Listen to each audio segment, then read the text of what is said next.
प्यारे बच्चों, क्लास 12 का फाइनल एग्जाम आने वाला है और इसके लिए कोडरमा जिला प्रशासन द्वारा रेल प्रोजेक्ट शुरू किया गया था और उस समय बच्चे टॉप किए थे।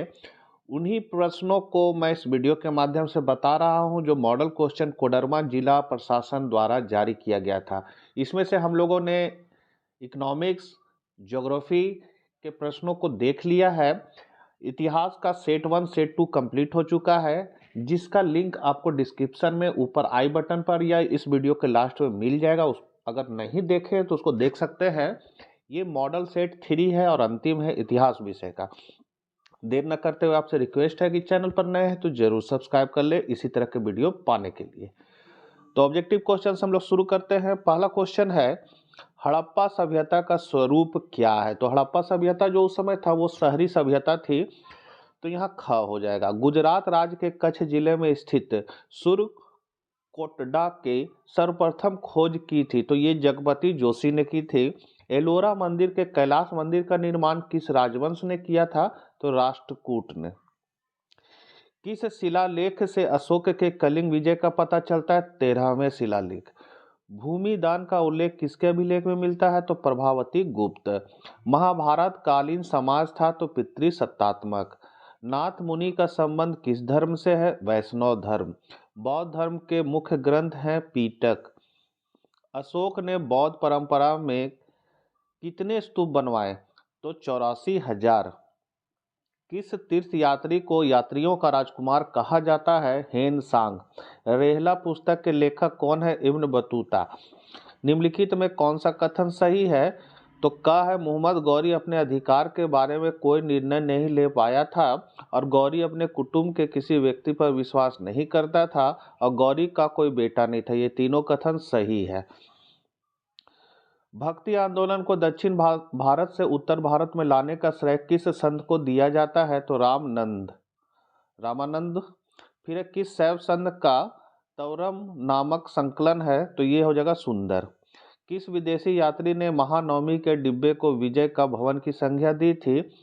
डेमिगोस पाइस। विजयनगर की यात्रा पर आने वाले सर्वप्रथम विदेशी यात्री कौन था? तो ये निकोली कोंटी। भारत विद्या का जनक रूस में किसे कहा जाता है? तो ये कहा जाता है G.S. लिवी देव। अबुल फजल की जीवनी आईने अकबरी के किस भाग में वर्णित है? पंचम भाग। पानीपत की पहली लड़ाई कब हुई? 1526 ईस्वी। खानवा का युद्ध कब हुआ? 1527। बाबर जो है वो चंगेज खा का कौन सा वंश था? तो 14वां वंश। अकबर निम्नलिखित में से किस पर अधिकार नहीं कर सका? तो मेवाड़ पर। फतेहपुर सीकरी को राजधानी किसने बनाया? अकबर ने। भूमि का स्वामी रैयतवाड़ी व्यवस्था में कौन होता था? तो किसान। मुंडा विद्रोह का नेता कौन था? तो बिरसा मुंडा। 1 जुलाई 1857 में सागर विद्रोह का आरंभ किसने किया? तो शेख रमजान। 1857 की क्रांति से पूर्व अफवाहें फैल रही थी कि निम्न में से कौन सी अफवाह सही है?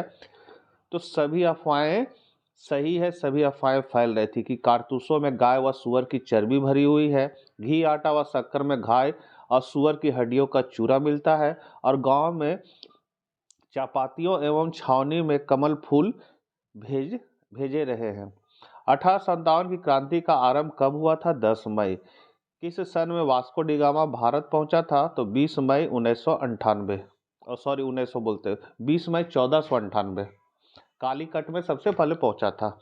उसके बाद है 1854 में सूती वस्त्र की प्रथम मिल की शुरुआत किसने की? तो नाना भाई। किस राज्य का संबंध चंपारण सत्याग्रह से है? बिहार। दिल्ली चलो का नारा किसने दिया? सुभाष चंद्र बोस। आजाद हिंद फौज का गठन सुभाष चंद्र बोस ने कहां पर किया? तो सिंगापुर में। निम्न में से कौन भारतीय राष्ट्रीय कांग्रेस के संस्थापक थे? A.O. ह्यूम। भारतीय राष्ट्रीय कांग्रेस की प्रथम महिला अध्यक्षता कौन थी? Annie Besant. मुस्लिम लीग द्वारा मुक्ति दिवस कब मनाया गया? तो 22 दिसंबर 1939। त्रिपुरी अधिवेशन में सुभाष चंद्र बोस ने किसको हराया था? पट्टाभी सीताराम मैया। प्रारूप समिति के अध्यक्ष कौन थे? डॉक्टर भीमराव अंबेडकर। पूना समझौता कब किया गया? तो 24 सितंबर 1932। भारतीय संविधान के अनुसार संप्रभुता निहित है तो संविधान में। अति लघु उत्तरीय प्रश्न है, स्नानगार अथवा अन्नगार के बारे में लिखे।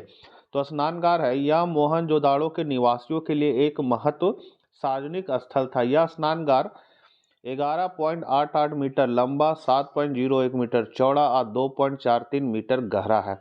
इस स्नानागार के निर्माण में पक्की ईंटों का उपयोग किया गया है। इन ईंटों को जोड़ने के लिए जिप्सम और मोटार का उपयोग किया गया है। अन्नगार, तो बखारी या अन्नगार में अन्न को भंडारित किया जाता है। प्राचीन काल में मिट्टी के बर्तनों में अन्न भंडारित किया जाता था। कुछ किसान कच्ची मिट्टी को भूसे में प्रबलित माने रीइंफोर्स करके अन्नगार बनाते थे, जिसको डेहरी कहा जाता था। फिर है, गोदीवाड़ा हड़प्पा सभ्यता के किस स्थल से प्राप्त हुआ? तो लोथल के पूर्वी भाग में गोदीवाड़ा डॉक्टर कयाड के द्वारा ये खोजा गया था का साक्ष्य मिला था। महात्मा बुद्ध के बचपन का नाम क्या था? तो सिद्धार्थ। महाभारत का युद्ध कितने दिनों तक चला? 18 दिनों तक। बौद्ध धर्म का त्रिरत्न लिखे थे, तो यह है बुद्ध, धम्म और संघ। जैन धर्म का त्रिरत्न लिखे, तो जैन धर्म का है सभ्यक विचार, सभ्यक विश्वास, सभ्यक ज्ञान और सभ्यक आचरण। 1857 की क्रांति कहाँ से प्रारंभ हुई थी?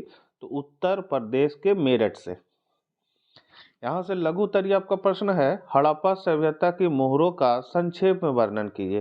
तो हड़प्पा स्थलों से पुरातत्वविदों द्वारा हजारों मोहरों की खोज की गई। अधिकांश मोहरें स्टीटाइल्स, जो एक प्रकार का नरम पत्थर होता है, की बनी हुई थी। उनमें से कुछ टेराकोटा, सोना, सुलेमानी, चट, हाथी दांत और फेयस से भी बनी हुई थी। मानक हड़प्पा मोहर 2x2 आयाम के साथ चौकोरों आकार की थी। इसी का 8वां क्वेश्चन है, हड़प्पा सभ्यता की नगर योजना की विशेषता बतलाइए। तो हड़प्पा सभ्यता का नगर नियोजन व्यवस्था था। ये नगर आयताकार या वर्गाकार आकृति में मुख्य सड़कों तथा चौड़ी गलियों के ग्रिड पर आधारित थे। नगरों की मुख्य सड़कें एक दूसरे को समकोण पर काटती थी। आमतौर पर सड़कें कच्ची होती थी। 9वां है, अशोक के शिलालेखन किन स्थानों पर मिले? तो शिलालेख कहाँ मिले हैं?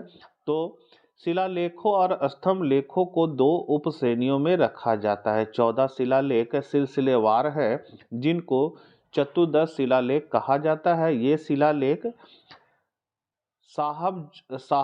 शाहबाजगढ़ी, मानसेरा, कालसी, गिरनार, सोपार, थौली और जौगढ़ में मिले हैं। तो बच्चों, आगे जो प्रश्न है वो आप व्हाट्सएप चैनल को ज्वाइन कर लीजिए या टेलीग्राम चैनल पर। वहाँ मैं इसका PDF फॉर्मेट आपको उपलब्ध करा दूंगा। वहाँ से देखकर आप कॉपी में नोट कर लीजिएगा, याद कर लीजिएगा। सारे महत्वपूर्ण प्रश्न हैं। कोडरमा जिला में यही प्रश्न दिया गया था और बच्चे इसको पढ़े थे और कोडरमा जिला उस समय टॉप किया था। तो सारे महत्वपूर्ण प्रश्न है, इसको बढ़िया से आप लोग को कर लेना है। मिलते हैं हम लोग नेक्स्ट वीडियो साथ। जय हिंद, जय भारत।